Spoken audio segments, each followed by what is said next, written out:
Si tu pries, tu dois impérativement écouter cela.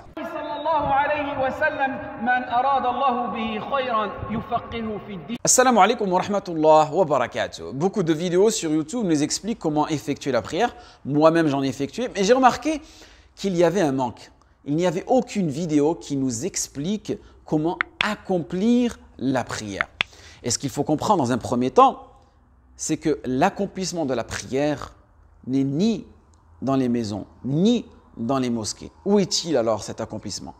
C'est quand tu sors de la mosquée, c'est quand tu sors de chez toi que tu accomplis réellement ce que Allah subhanahu wa ta'ala t'a ordonné comme devoir et obligation. Donc l'accomplissement de la prière, ce n'est pas seulement de la faire à l'heure ou bien à la mosquée, qui est une partie importante à ne pas négliger, et c'est ce qui s'appelle l'effectuation de la prière, c'est-à-dire ada ou salat, tu l'effectues en respectant certaines conditions.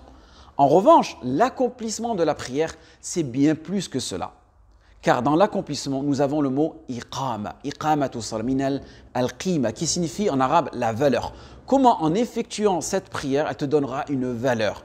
Je vais vous donner un exemple. Le problème aujourd'hui, nous avons des prières, des musallines qui disent durant la prière, c'est toi que nous adorons, c'est toi que nous implorons. Iyyaka na'budu wa iyyaka nasta'in. Mais lorsqu'il sort de la mosquée ou bien après avoir terminé sa prière, il jure par autre qu'Allah. Il met son destin entre les mains autres qu'Allah, entre les mains de charlatans, de sorciers, de voyous. Donc où est Iyyaka na'budu wa iyyaka nasta'in? C'est toi que nous adorons et c'est toi que nous implorons. Donc accomplis ce que tu dis et mets ta confiance et ton espoir en Allah subhanahu wa ta'ala dans ce que tu entreprends. Et de même, quand tu dis Subhana Rabbil Azim dans ton ruku', c'est toi que nous glorifions. À peine ta prière terminée, ta langue blesse toute personne autour de toi. Tes mains sont trempées dans toutes sortes d'argent sale et impur. Tes yeux ne s'ouvrent que sur du haram. Tes pas ne se dirigent que vers des endroits indécents.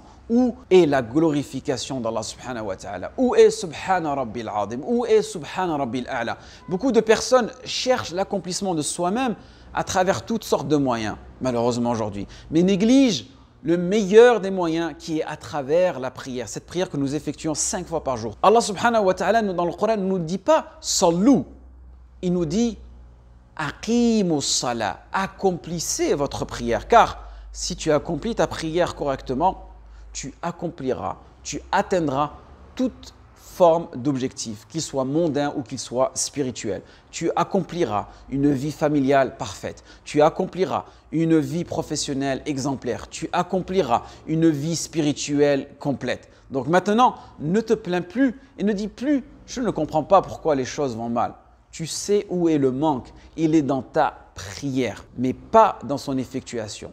Seulement dans son accomplissement aussi. Donc, une fois après avoir fini ta prière, tu dois te dire maintenant, je vais surveiller tous mes actes, toutes mes paroles, car je vais mettre en pratique ce que j'ai invoqué durant ma prière.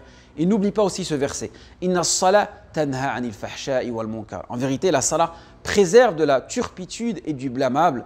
Et ce sont les vraies finalités de la prière. La prière, elle vient préserver ton corps, elle vient préserver ton âme. Il faut que tu comprennes cela absolument, dès maintenant, pour pouvoir vivre une vie spirituelle, une vie mondaine complète, en espérant que ce rappel a été bénéfique. Waffaqak Allah lima yuhibbu wa yarda. Wassalamu alaikum wa rahmatullah wa barakatuh.